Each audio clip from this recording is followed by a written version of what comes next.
بسم اللہ الرحمن الرحیم۔ السلام علیکم۔ جب بھی کوئی عمرہ یا حج کر کے آتا ہے تو وہ واپسی پر اپنے دوستوں کے لیے اور عزیز و اقارب کے لیے گفٹ لے کے آتا ہے، جیسے جائے نماز، ٹوپی، تسبیح، کھجوریں وغیرہ۔ اور ان میں سب سے پیارا جو گفٹ ہوتا ہے وہ آب زمزم ہوتا ہے۔ حج اور عمرے کے بعد ہم کافی سارے پیسے اپنے عزیز و اقارب اور دوستوں کے لیے گفٹ لینے میں خرچ کرتے ہیں تاکہ ہم اپنے دوستوں کو یہ گفٹ تبرک کے طور پر دے سکیں۔ اور ایون کہ جس بیگ یا شاپر میں ہم نے اپنے سب سے اچھے دوستوں کو گفٹس یعنی جائے نماز یا تسبیح وغیرہ ڈال کر دینی ہے تو وہ بھی تھوڑا کاسٹلی لیتے ہیں، لیکن جس بوتل میں ہم نے آب زمزم ڈال کر دینا ہوتا ہے اس کا ہم بالکل خیال نہیں کرتے، اور اس کے لیے ہم عام طور پر انتہائی ناقص اور گھٹیا قسم کے پلاسٹک کی بنی ہوئی بوتل یوز کرتے ہیں۔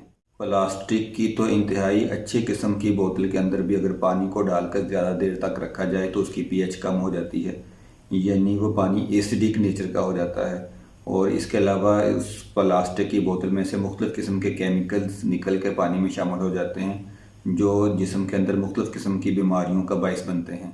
اس لیے کوشش کریں کہ آب زمزم کو آپ پلاسٹک کی بوتلوں میں ڈال کے دینے کی بجائے شیشے کی بوتلوں میں ڈال کر دیں۔ اگر آپ کو لگتا ہے کہ شیشے کی بوتلیں کافی مہنگی ہوتی ہے تو آپ اپنے دوستوں کو باقی چیزیں جیسے جائے نماز وغیرہ ہے یا تسبیح یا ٹوپی وغیرہ ہے وہ نہ دیں، کیونکہ یہ ساری چیزیں تو ہر جگہ سے مل جاتی ہیں اور ہمارے ملک میں بھی یہ چیزیں مل جاتی ہیں، لیکن آب زمزم وہ تحفہ ہے جو ہم نے اسپیشلی ادھر سے ہی لے کے آنا ہوتا ہے اور اس کا خاص خیال رکھنا چاہیے۔ اس لیے آب زمزم کو ہمیشہ شیشے کی بوتلوں میں ڈال کر اپنے دوستوں کو دینا چاہیے۔